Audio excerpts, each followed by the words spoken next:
Alright,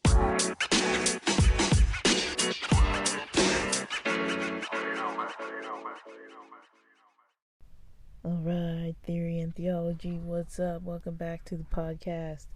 I have not been posting too often. I know. Oh man, I've been doing job interviews and job applications and getting a little bit of work done, gig related stuff, and just it's I'm all over the place, guys. I'm all over the place these days. But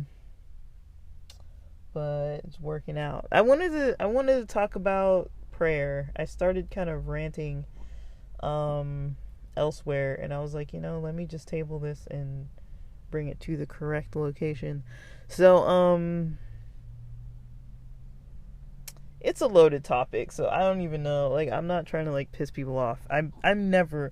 My intention is never to try to piss people off. It's just, I'm trying. Sometimes I may be a little intense with my expression, but I'm not harboring hatred for people or anything. But yeah, I wanted to talk about prayer. It's something that came to mind when I was reading the Four Agreements, and I think there is a section in there about prayer at the end or something, but because I've seen it when I've been flipping through the pages. But yeah, I wanted to talk about prayer because it's one of those topics that's it's a pretty personal topic, I would say. I don't know about you guys if you've ever just prayed with somebody before.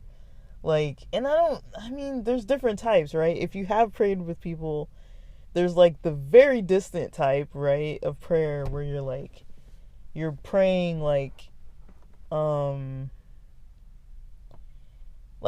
say in a congregation, right? You're not really interacting too much with the person next to you. It might be a call and response kind of thing. Somebody's, in the front that's leading, and they say a portion, and then the whole entire congregation as a gigantic group kind of reads another section, memorizes or reads it, and you're kind of going back and forth, right? Or there's the kind of praying that's and I'm specifically talking more about Christian praying, because I don't know all the ins and outs of other types of praying, but it's just interesting because prayer kind of spans a lot of religions, and it's just interesting how that concept exists in not all religions, but in many religions there's something like that.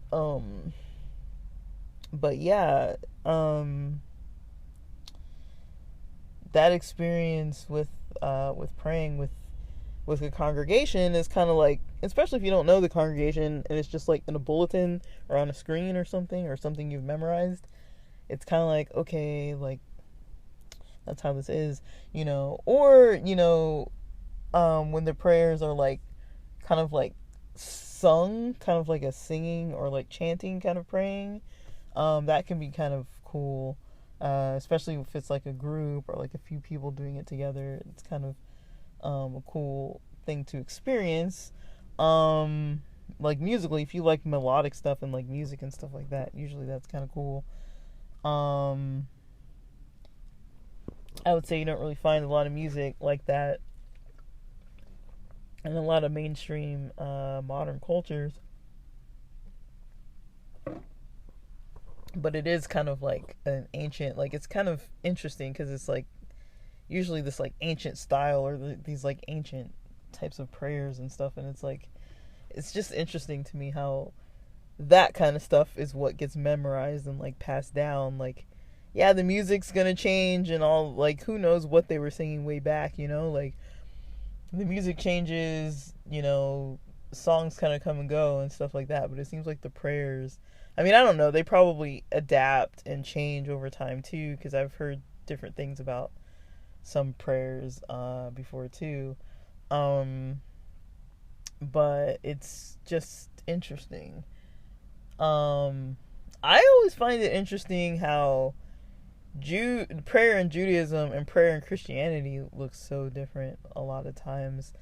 To me, that's a little interesting. Um,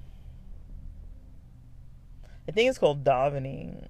When when people are praying with a group of people, or maybe you can do it alone too. I don't know if davening requires a group. I think a minyan is a group of the correct number. Is the group 8? Like, I don't know. I don't know the number, guys. Like, I've forgotten so much. But yeah, you can pray like with a group. You can pray with like a singing kind of group. I think that's a little more intimate than just like the talking, praying.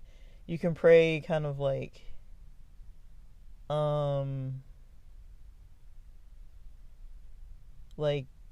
being pretty open.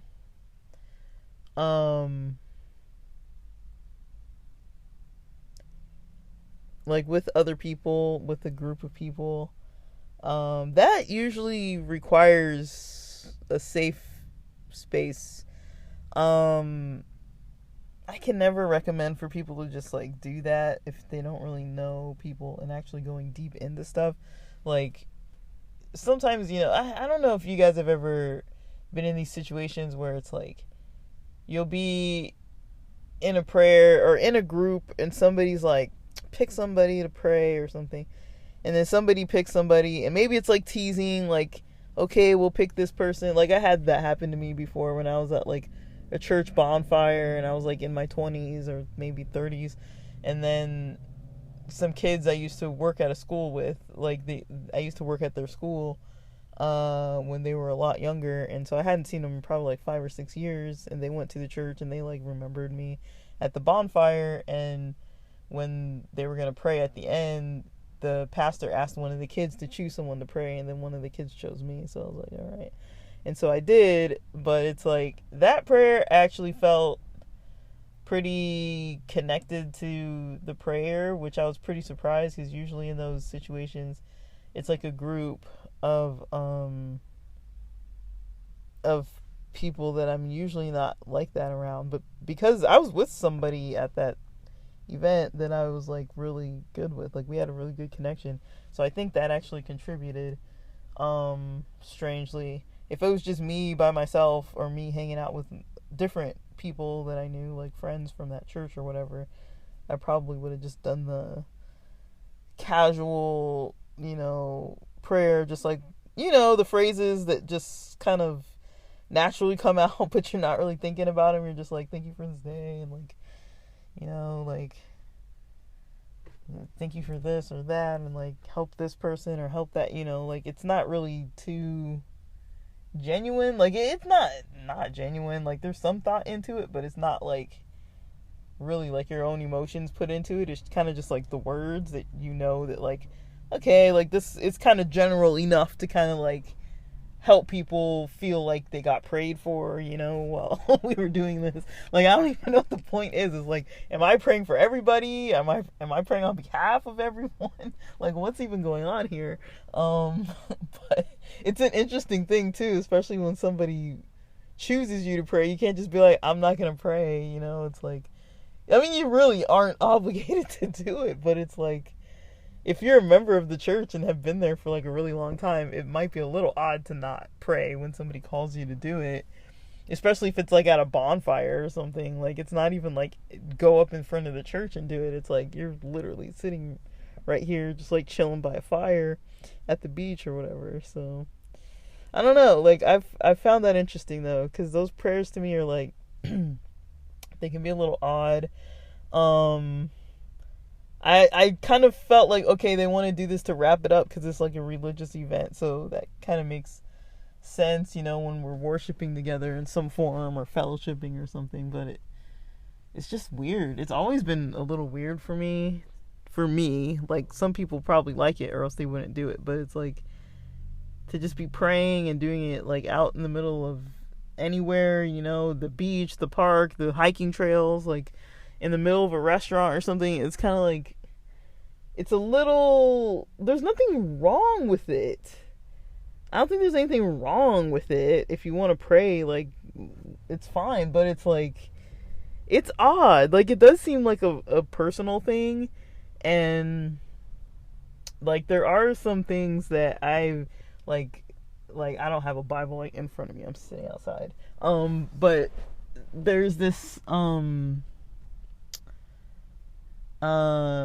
in the Bible how Jesus talks about prayer, talking about um when you know I guess I don't know how the conversation started, but it was like, was it when Jesus was saying like don't be like the hypocrites or don't be like the Pharisees or the Sadducees or whoever it was?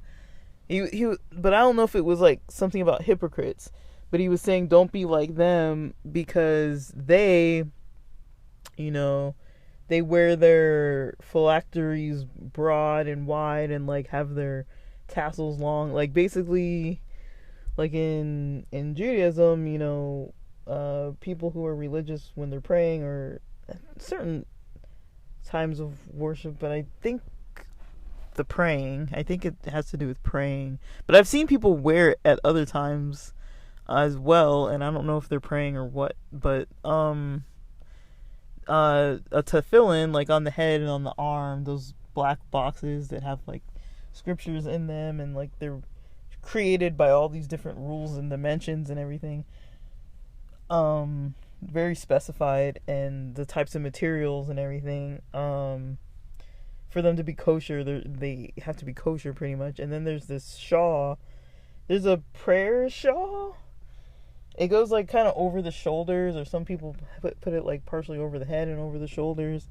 And then there's this I don't know what I guess it's called tzitzis. There's one that's worn underneath like a little tunic, and then it's like underneath the main shirt, or some people wear it on top of the shirt, or underneath, and just like the tassels hanging out. They're like braided in a certain way. I don't know if it's called braid. It's like wound, and then there's like a type of a knot. I think the string is called like a techelet or something like that. Some people use a blue one. Some people have them all white. Some people have a black one. I've read into it a little bit. They all have different meanings as to why someone would wear it that way, but like it comes from, I think, Deuteronomy, of like a commandment about tassels, and then I don't remember if it talks about tefillin at all. But yeah, I've also seen it written as phylacteries, but I don't know what languages, if that's like Greek or Latin or something. Like, I don't really know. It doesn't sound like English, but that's another name it's called. And yeah, so Jesus was talking about those things that people wear. Certain people choose to wear these things, and at certain times for certain reasons, I guess. But for the most part, the one that's under the main shirt, or the one with the tassels is like a little tunic. That one is usually worn all the time, pretty much, when someone's like awake or sleep. Not like showering or anything like that, but like, yeah, wearing one all the time. And then praying, wearing the shawl. The shawl has those on there as well. And so it's like wearing the boxes, like big gigantic boxes, or like tassels that are like super lengthy, right? And then wearing them, so other people can like look at you and see you and be like, wow. Like, and this is okay, I'm not bashing Jewish culture. I've always had a question.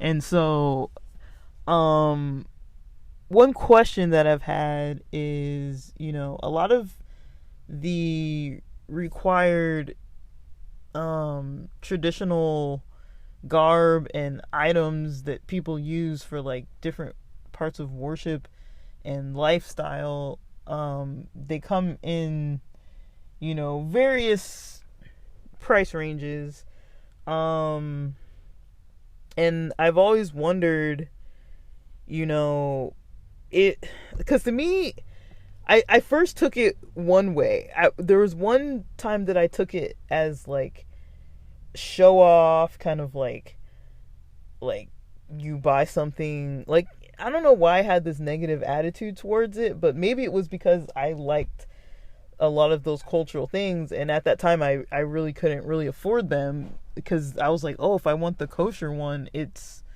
gonna cost more. And like, I kind of noticed that, it was like a little bit of an expense. I mean, I was young. I was probably like 20 or something, and I was like really into this type of thing. And I would buy or want to buy like different things that were like part of Jewish culture, and so I would buy those. Not a whole lot of stuff, but like enough, just a few things that I wanted. And I was like, man, like there were some that were really expensive. I wouldn't say necessarily that the kosher ones are more expensive. I just think I noticed that there were more expensive ones, like hundreds of dollars. Like tefillin were like, you could get them, I think, in the 100, like new, like in the 100, like under 200 price range, but then they would still go up in price. And then there were some maybe a little less, and then some that were um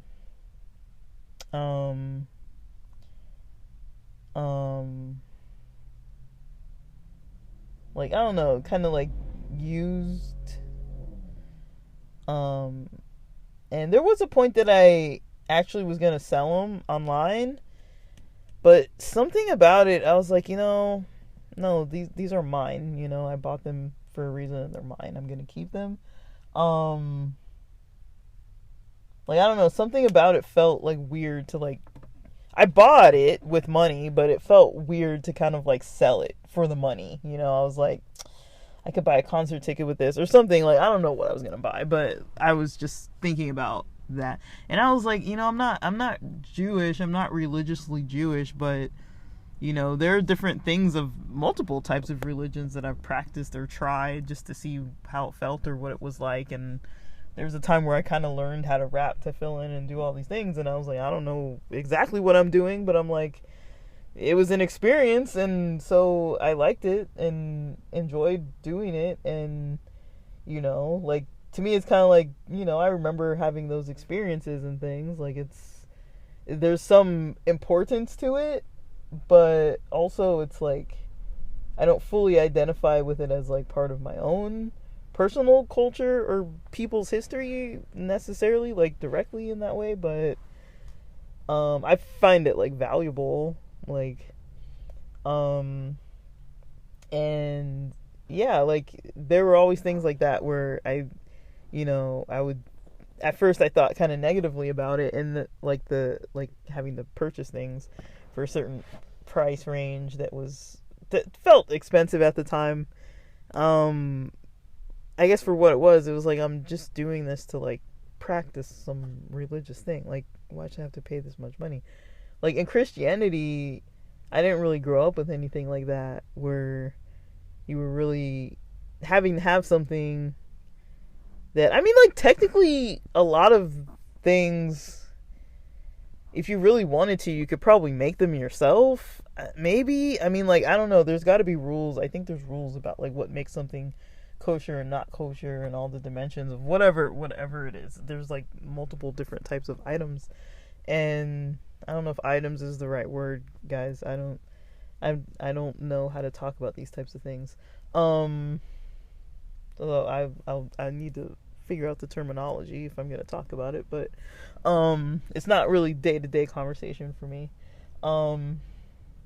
But yeah, I liked having those items and trying to use them, and I probably won't talk about any experiences related to any of it, but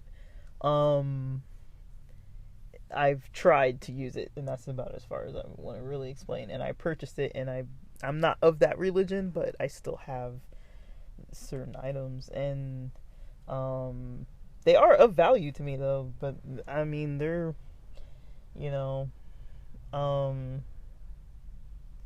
yeah, they're of value to me, but they're like, it's kind of like my guitars, you know? It's like they're of value to me. Like, it's like, yeah, they're instruments. They just kind of like sit there when I'm not playing them, but like they have meaning to me, you know? It's like I've had experiences with them, you know? Like we've been through the world at a certain time, you know? Like it's really hard to explain, but I'm not really too into like having a whole lot of material things, but I do have some old material things, many old material things, and the ones that I had to get again, maybe if I sold them in the past and I was like, ooh, maybe I actually really wanted that, and I bought another one, you know, pretty much as similar to the other older item as possible. But I don't know. I like to have things where I have experiences with them, like in a few things. I don't really need a whole lot of stuff, but um, yeah, like yeah, all that topic with tefillin and the tassels, and then I think Jesus starts going into talking about I think that's the time where that was what came up first, and then he was like, you know, you don't need to stand in the synagogues, you know, with long prayers and all these kind of things, like, and I think that's why the Lord's Prayer was so short, you know, just like, okay, when you pray, say it like, pray like this, you know, and that prayer is pretty short, and I don't know. I mean, I have not read this for years, guys. So if I'm screwing this up, this is just by memory. And I mean, I almost, I don't know. I almost feel like I say things. I don't say things very accurately, just so people can look it up themselves. But I mean, I would encourage people to look up anything. Like you know, my accuracy, I'm certain is off. I'm going by memory of a religion that I don't practice the way that I used to, and when I was reading this stuff, my mind saw it in a different way than what I see it now. Um, like I literally was like into Jewish culture, practicing Jewish culture, you know, with other Christian people that practice that, you know, like for a few years I was doing that, and I mean I enjoyed it. It was a great experience. Um, and I'd been thinking about doing it since I was a kid, actually. And so once I got to actually do it locally, I enjoyed it. But I don't know. I was kind of like, okay. I was glad to have the experience, and eventually I just kind of stopped doing it like that all the time. Um, but you know, it felt more attuned with the Old Testament for sure.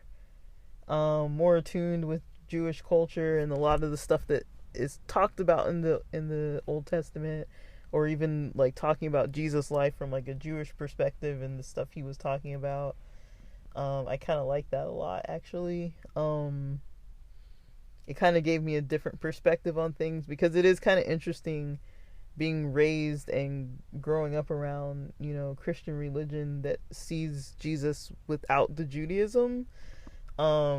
And so I always was so confused of like why a lot of churches didn't really bring that up, and uh it's interesting because it's like the Christian religion is very different from the Jewish religion, and it's always fascinated me how it looks so different, where it's like Jesus was Jewish and he's the main figure of Christianity, and so you would think that Christianity would look a whole lot more like Judaism, but it really doesn't. Like, it doesn't look like Judaism at all, hardly. And I don't know if it's supposed to or not supposed to, but that was always a question that I was kind of running through my head, was like, is it supposed to look like Judaism because Jesus was Jewish, or is it not supposed to look like Judaism because of all the stuff that Paul was saying, or like what is going on, you know, like but I definitely gravitated towards the Judaism aspect of it on my own. There was a little pressure not to, but you know, like, because people thought it was weird, but I was like, well, we're already talking so much about the Sabbath. Like, why are we going to talk about one thing and then not talk about all the other ones? Like, it's like, well, if we're doing this one commandment because it's something about a day that God said, and then there's all these other things about the day, different days of different parts of the year where God said to, like, do something specific on those days too, or not do something specific. And so it's like, well, why are we doing this one that says don't work, but then what about all the other ones that are like these holy days and stuff? Like, I don't know. And people just kind of looked at me sideways, and I was like, all right, well. So it was nice to find people who kind of actually had the same kind of interests. But yeah, like, I know that in Judaism, praying is pretty different. The Siddur, is it a Siddur? They're a prayer book, and it has all the prayers in there for what you would do on different days, and it's like multiple pages of every prayer, and some of it is even done like I think in the synagogue when there's the the service, when people go to Shabbat service. But I don't really know, like, it's really, it's just interesting to me, because it's like prayer can really be a part of a person's life, and it's interesting to have it as part of your life. It's just a really, like I don't even know, like, I'm not trying to say anything's positive or negative. I'm just, I've had all kinds of experiences with prayer, good ones, bad ones, all kinds of experiences. But I would say, at times in my life where I've prayed a lot throughout the day, and not even when it's particularly like something really bad is happening and I'm like praying because of that, but like I'm worried about someone in the hospital or something like that. Like, not a situation like that, but a situation where it's like, I'm just in tune with praying on a regular basis just because that's what I'm practicing at that time. It definitely puts the day in a whole different perspective than what it looked like without doing that.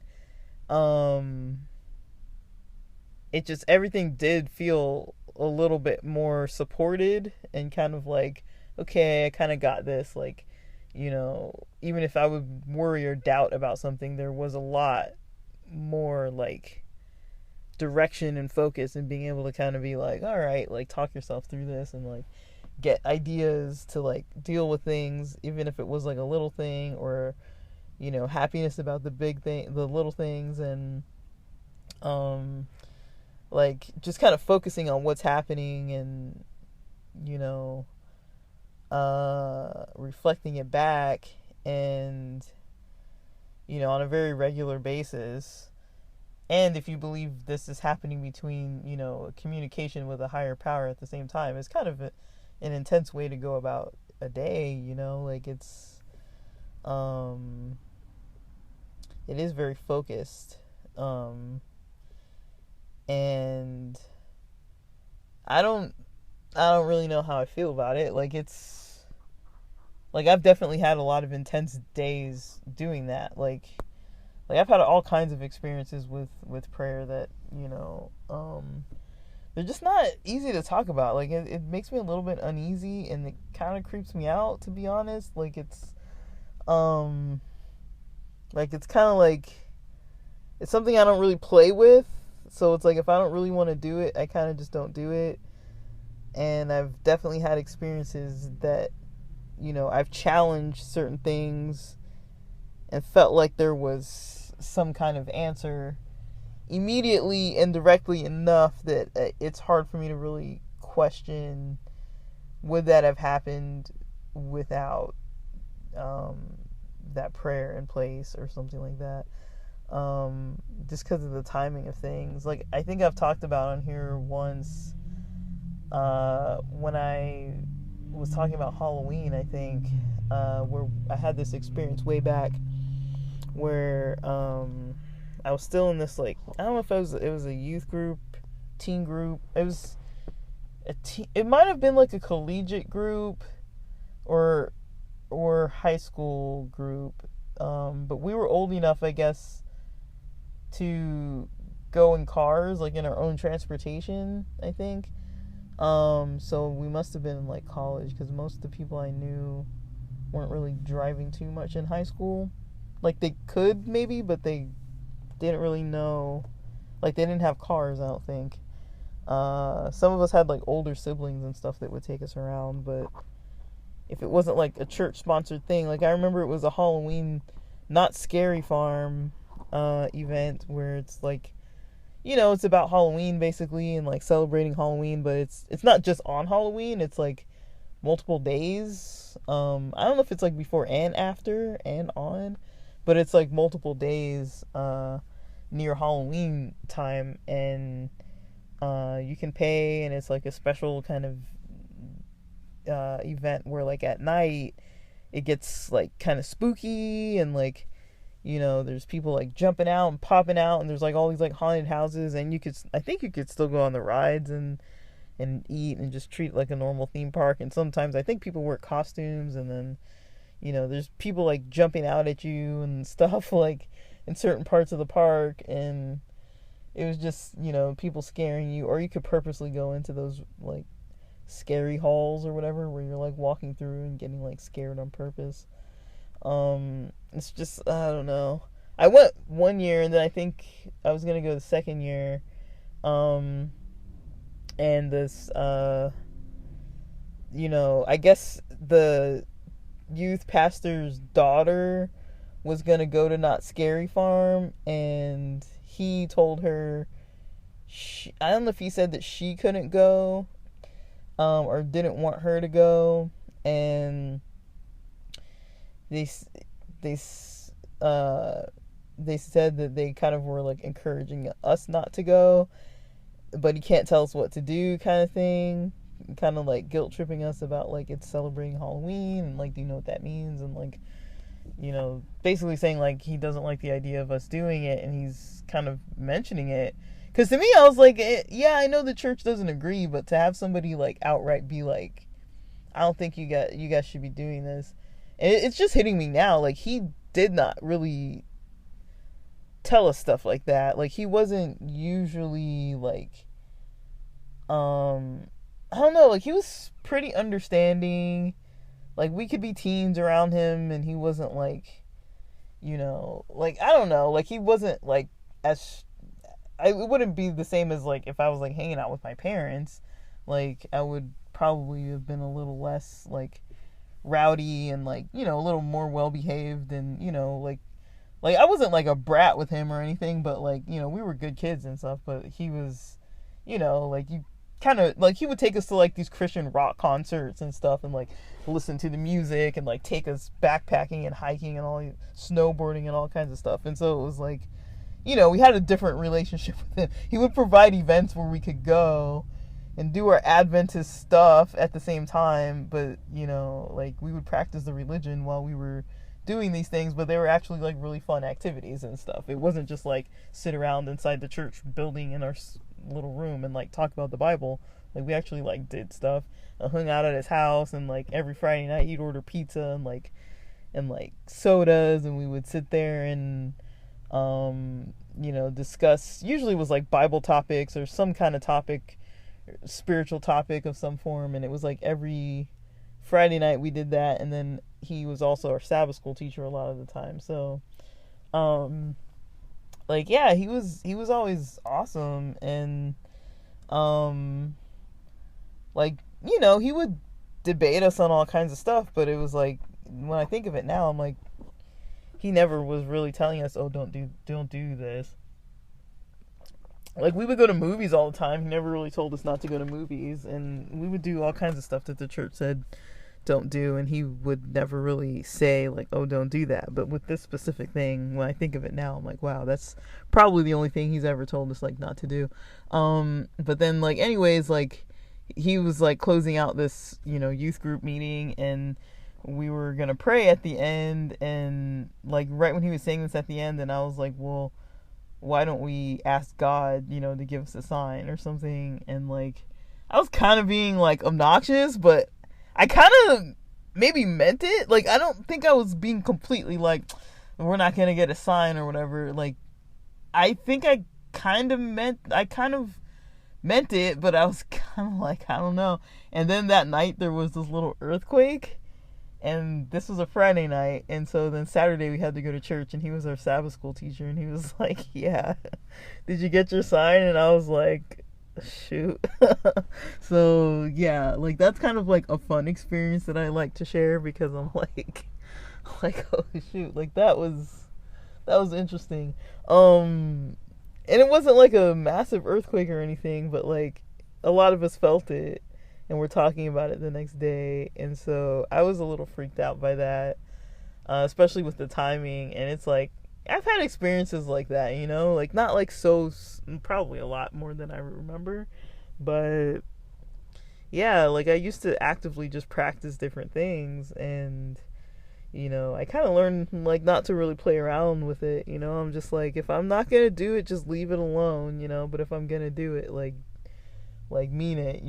Like, so like I've definitely had a relationship with those types of practices, but I can't say I like actively pray now, but I can't say that I don't. I mean, I just do my own form of whatever I'm doing.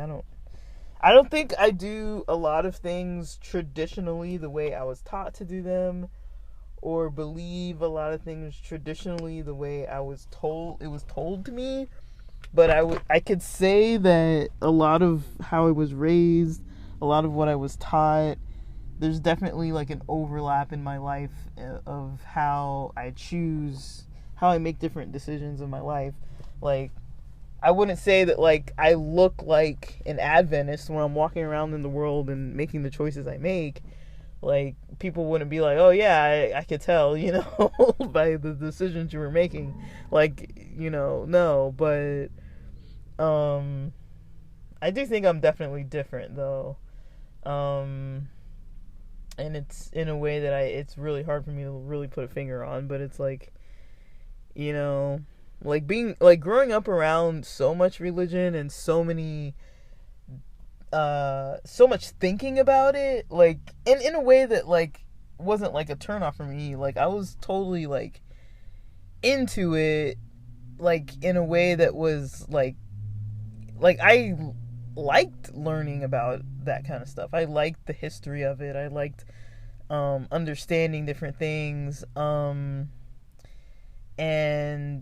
I like the Bible and things like that. Like, I still, I like it. Like, it's a very interesting book, like it's like, like, I don't know. Like, I do have a lot of good things to say, even though I am always like pointing out a lot of the negative stuff for sure. But I've definitely had negative experiences that I maybe didn't really notice until way more recently, that I was kind of like, well, why don't I want to be around this stuff anymore? And I was like, that's why.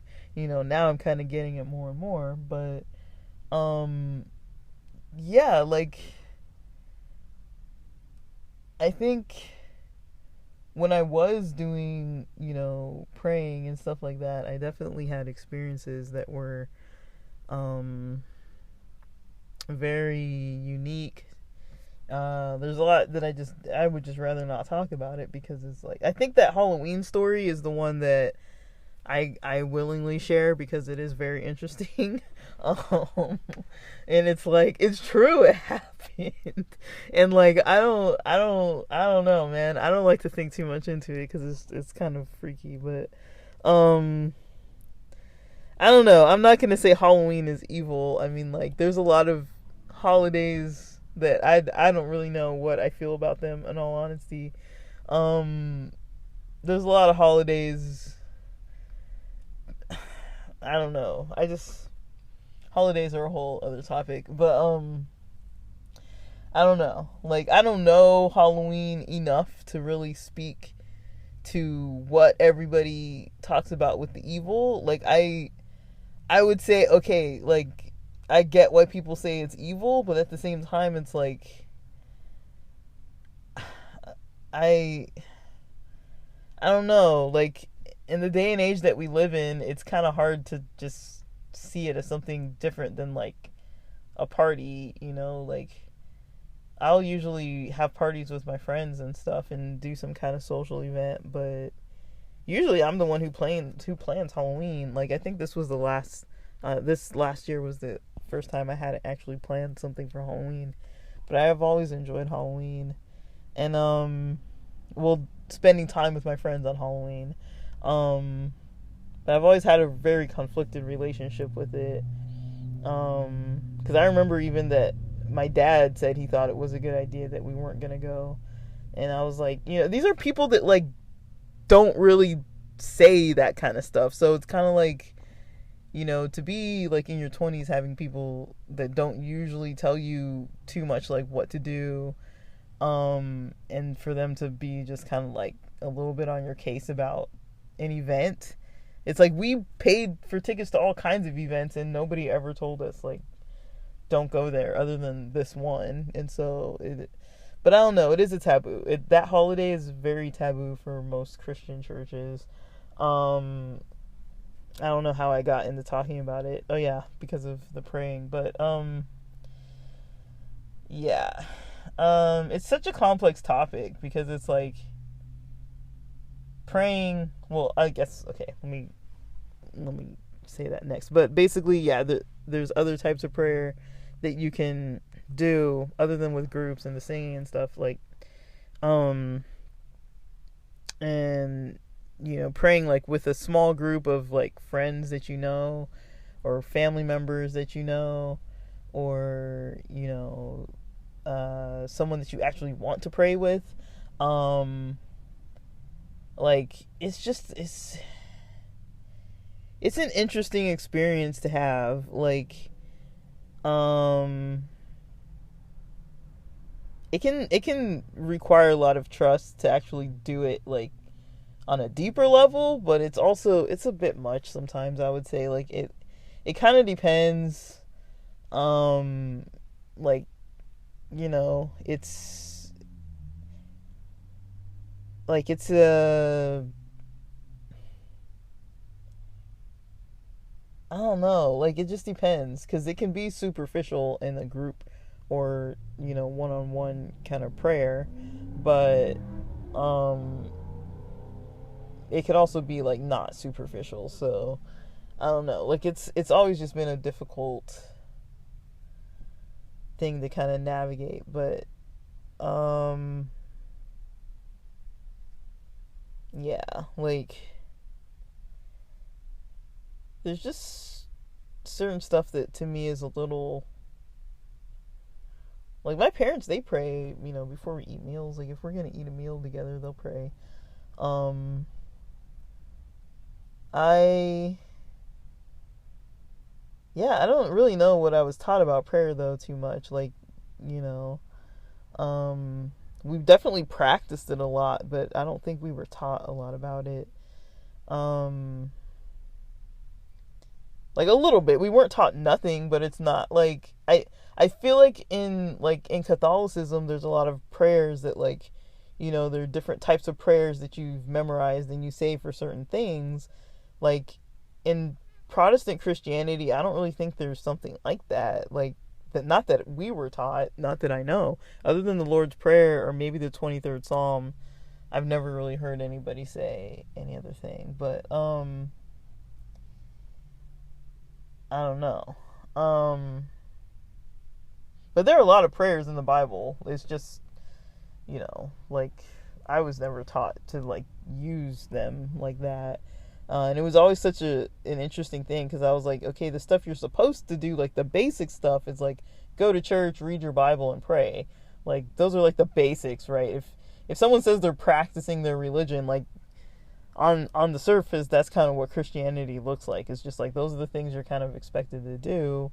Eventually, like maybe it's not all the time every day or like multiple times a week, but it's like, those are kind of like basic things you're taught to kind of do. I don't think many people would really argue about any of those. Like, maybe about going to church or whatever, but it's like most denominations have a church. You know, most denominations pray, and most of them talk about the Bible. Like, they usually don't, like, just not talk about the Bible, or not, like, I don't know if any Christian church that just doesn't discuss the Bible ever. Like, you know, like, that would be weird. Like, it comes up, you know. Praying comes up. I don't think I've ever been to a church where they've never prayed.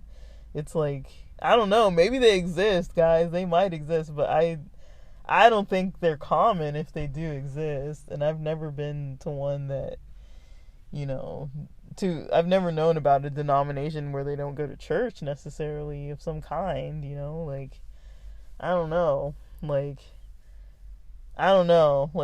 those are kind of three things that kind of just come with it. But yeah, like, I don't know, I guess the last thing I was gonna say, you know, prayer is kind of, excuse me, I'm yawning. Prayer is kind of complex, and you know, I kind of like that it is. It's kind of like there's like a mystery to it as well. It's like complex. It's mysterious. To me, I say it's a little creepy. Like it's it does something sometimes. Some people would say it doesn't work. Some people would say it always works. Because sometimes nothing happening is the answer to what, you know, if you're praying for something to happen, for example, then no answer is an answer. But I don't really know if it is, you know, like, I don't really know what to think about that. Like, if no answer really is an answer, or like what, like, I don't really know, like, or is it a faith thing? Like, I really don't know. I don't know how it works. I don't know what makes it seem like it works for people or doesn't work for people, or, you know, has all these mysterious properties to it and energy properties to it. Like, you can literally change your energy. And it's just, I don't know, there's something definitely worth looking into, but it's kind of hard to describe how to do it, and or why to do it. Like, it's like I don't know, I've always felt that it's kind of like a personal thing. Like, you do it by yourself, or if you're with someone. Like, I've always found it interesting, you know, that I don't know if you call it phrase or that saying, how they say the family that stays together the family that prays together stays together. I mean, I could kind of see if it was like genuine praying and people actually trying to like reflect together on their day and hold like a safe space in their household and in their family relationship while doing all that.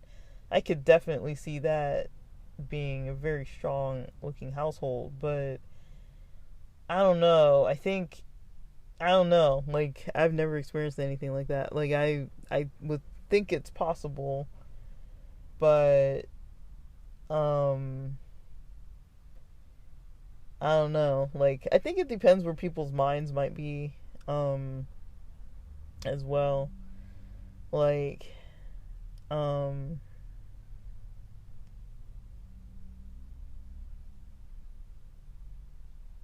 like, I don't know. Like, I'm not. I don't know. Like, it's a really complicated topic. Like, it seems like it wouldn't be. Um, there was this.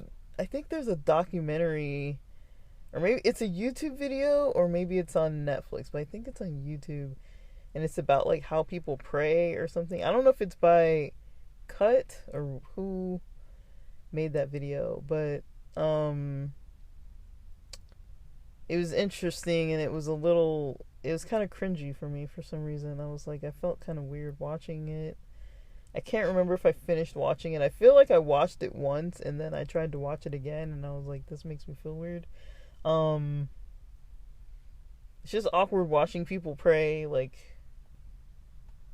just on, the screen, just showing an example of how they do it. Like, for some reason, when it's the ones like the prayers that the Muslims do or the ones that the Jews do, and if they're like teaching you how to do it, for some reason, because it's so like standardized, it seems like, okay, like, this isn't somebody like speaking from their own, not that they're not speaking from their own mind, but they're not speaking like, necessarily like their own ideas in the order that they're just coming to their mind. They're like doing this already written or memorized prayer. And like, I'm not saying that there's anything wrong with it or anything's better or worse. I don't really know, but I mean, I don't think I've ever really done something like that. Like, I've tried to consider it, and I don't think I've gotten that far. If I have practiced it or tried to practice it, I haven't gotten past like a few days of it. It's just, prayer is already something for me that's like, it's not it's not something I would say that I completely don't believe in, but I'm still trying to wrap my head around it. I don't think there's going to be like a rational answer, or something that I can like scientifically prove, but I think, I don't have no experience with it, but it's, like, even explaining that I've had experiences of different types like that, to me, is already like saying, that's already like a lot. Like, I feel like it's maybe something I shouldn't even say. Like, it's like, okay, why do I even need to say that, but I don't think I'm like better than anybody. I think it's just an interesting thing. I think a lot of people have had those experiences. Like, I don't think that I've experienced anything unique. Maybe, like, I really don't necessarily. Like, I think it's unique to me, maybe, but I don't think it's unique, like, as in, like, nobody's had the types of experiences that I have. But I know I'm not, like, prideful of it, or, like, I just think it's, like, part of my life experiences of practicing things or trying things and seeing what happens. I do kind of get a little curious about different types of spiritual things. Other things too, like psychedelics and all types of things like that. Like, I'm just curious about them to see, like, okay, what will happen if I do this? Because other people say that they do it and it works for them. And that's why whenever I hear somebody say that about something, not whenever, but it's like, if I hear somebody say, like, like when I was working as an RA and living on a college campus, we would get free food from the cafeteria, I think twice a day or I think multiple times a day, but we were usually in class like midday, so we didn't always catch lunch, but yeah, like, it came with part of our plan of like living expenses. They would let us get the food every day. So we basically had free food if we wanted to eat that. And one of the students from India was saying how, like, okay, we should get more veggies.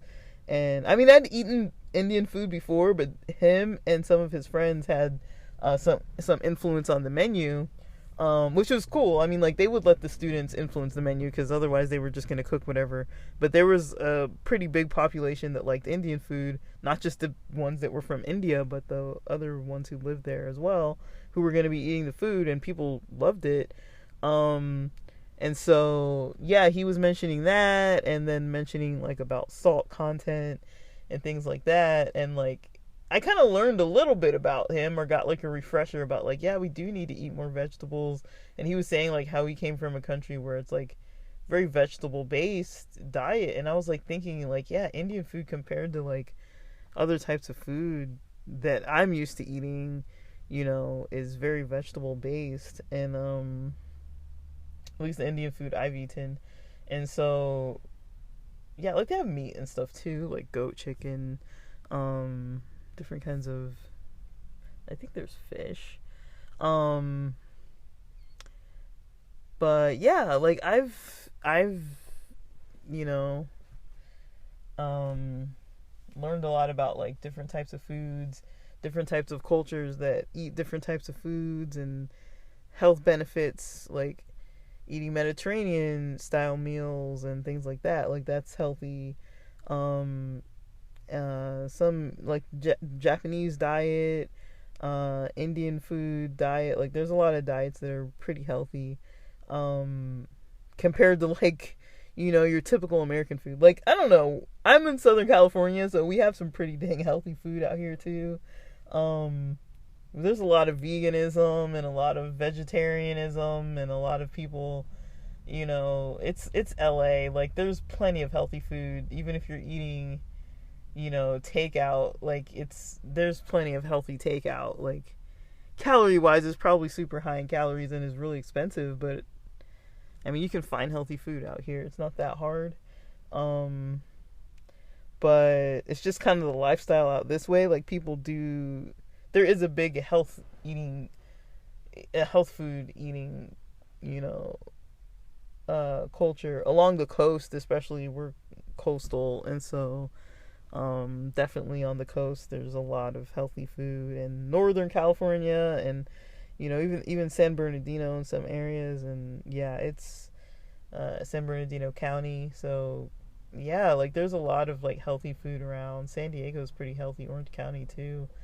I don't know what's considered a blue zone, but I feel like I thought I heard that a lot of the Southern California and maybe all the West Coast is kind of blue zone, getting closer to blue zones, like healthy, like people who have like higher amounts of like years lived, like longevity, and different kind of like health factors seen. And I definitely think that's something, like taking care of my health. Like I definitely learned, I had that drilled into me about health, and like just lived a relatively healthy lifestyle, just focused on education, religion, sports, like, time with family, friends, like just a nice community of people to socialize with. We had a pretty well-rounded group, and well-rounded, people who were really active in our lives, adults that took us places to do stuff. Like I've mentioned, like I rarely remember being home. Like right now, if it was Friday night and I was a teen or in my 20s, I would have been out. I would have been out and about with my friends, no doubt. I would have been probably at a church activity if I was that young. And Saturday I would wake up in the morning, go to church, and then church would go till afternoon, and then we kind of rest a little bit. Then I'd usually get together with some friends, probably for a movie or bowling or something, and then Sunday sports league, and then school Monday through Friday. Like that was pretty much my schedule for like since like probably like second grade to like probably my first year of college. Just about, like I was hardly home. Like we were home, yeah, so like some weekends I wouldn't go out or something, but usually I kind of went out and enjoyed seeing my friends all the time. But yeah, guys, I don't know what else to say about prayer. I don't know if I missed anything. I'm running out of time on here. Yeah, it's definitely a complex topic. It's kind of hard to talk about too, because I don't really, when I started talking, I realized I don't really want to talk in too much detail about it, but at least about my own experiences. But I hope that was at least good food for thought, and I think the local kids are going to be riding their motorcycles tonight, so that's my cue to go back in the house. And with that, thanks for listening.